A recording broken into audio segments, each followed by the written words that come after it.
কলেজে অস্থায়ী অধ্যাপক নিয়ে ফের বিতর্ক। বাঁকুড়ার পর এবার গৌড়বঙ্গ বিশ্ববিদ্যালয়। সূত্রের খবর, গৌড়বঙ্গ বিশ্ববিদ্যালয়ের অন্তর্গত তপনের নাথানিয়াল মুর্মু মেমোরিয়াল কলেজ কর্তৃপক্ষ অধ্যাপক নিয়োগ নিয়ে একটি বিজ্ঞপ্তি প্রকাশ করেছে, যেখানে বলা হয়েছে মোট 6 জনকে নিয়োগ করা হবে অস্থায়ী এই পদে।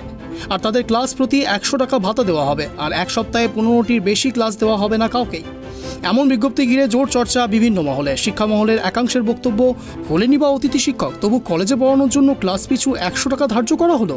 সূত্রের খবর, সরকারি সাহায্যপ্রাপ্ত এই কলেজে যত সংখ্যক পূর্ণ সময়ের অধ্যাপক আছেন তা যথেষ্ট নয়, তাই গেস্ট লেকচারার নিয়োগের সিদ্ধান্ত নিয়েছে কলেজ কর্তৃপক্ষ। এ বিষয়ে কলেজের ভারপ্রাপ্ত অধ্যক্ষ প্রণয় নারাজিনারি এই বিষয়ে কোনো মন্তব্য করতে চাননি। আমি এখন এখন আর কিছু বলার আগে আমি এখন মিটিং স্যার একটু বলে দিন। আমি বালুরঘাট থেকে গেলাম স্যার, একটু বলুন। এখন আমি আপনাকে বললাম, আমার 12টার সময় মিটিং ছিল। এই মিটিংটা আমি জয়েন করি। এই পারিশ্রমিক নিয়েই তৈরি হয়েছে বিতর্ক। একজন উচ্চশিক্ষক অধ্যাপককে শ্রমদানের জন্য ক্লাস প্রতি যে পারিশ্রমিক দেওয়ার কথা বলা হয়েছে, তা দিনমজুরের দৈনিক মজুরি 400 টাকার থেকেও কম। এই নিয়ে সরব শিক্ষা মহল থেকে রাজনৈতিক মহল। দেখুন, এটা তো গেস্ট টিচারের ব্যাপার। এটা প্রথমে বলব, কলেজ পরিচালন কমিটি যেটা সিদ্ধান্ত নিয়েছে, সেখানে টিচার সংখ্যা কম।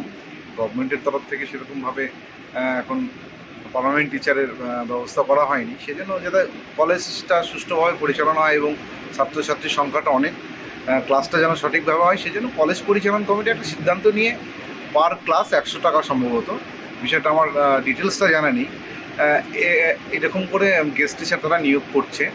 সেটা প্রত্যেকটা কলেজ পরিচালন কমিটি যদি চায় যে টিচারের যেটা অভাব পূরণ করার জন্য কিছু টিচার নিতে পারে, তাদের সেটা বাধ্যবাধকতার মধ্যে নেই, বিষয়টা তারা করতে পারে পরিচালন কমিটি যদি চায়। দেখুন, অনেক ছাত্রছাত্রী যারা আছে এডুকেটেড, অনেক সময় অনেক জায়গায় তারা বিনা পয়সায় ছাত্রছাত্রীদের পড়ান, সেখানে গভর্নমেন্ট কোনো অনারিয়াম দিচ্ছে না।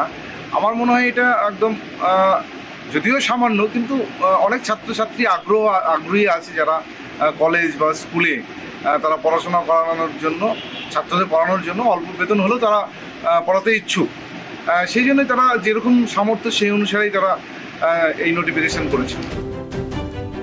বিরোধীদের দাবি, এ সরকার শিক্ষার দাম দিতে পারে না। এই ধরনের ঘটনা তা চোখে আঙুল দিয়ে দেখিয়ে দিল।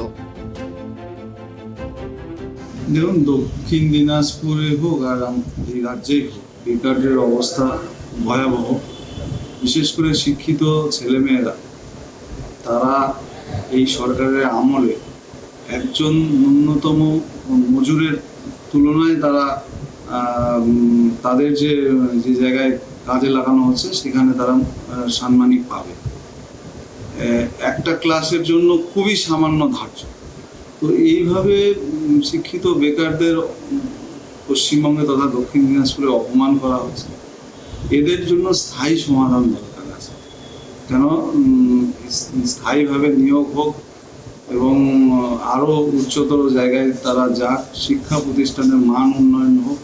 কিন্তু বর্তমান রাজ্য সরকার যেমন civic doctor, civic police, civic master, এই করতে গিয়ে বর্তমানে যা বেকারদের দশা বা এই যে সাধারণ মানুষের যে দৈনন্দিন যে উন্নতি, সেটা একদম পুরোপুরি বন্ধ হয়ে আছে।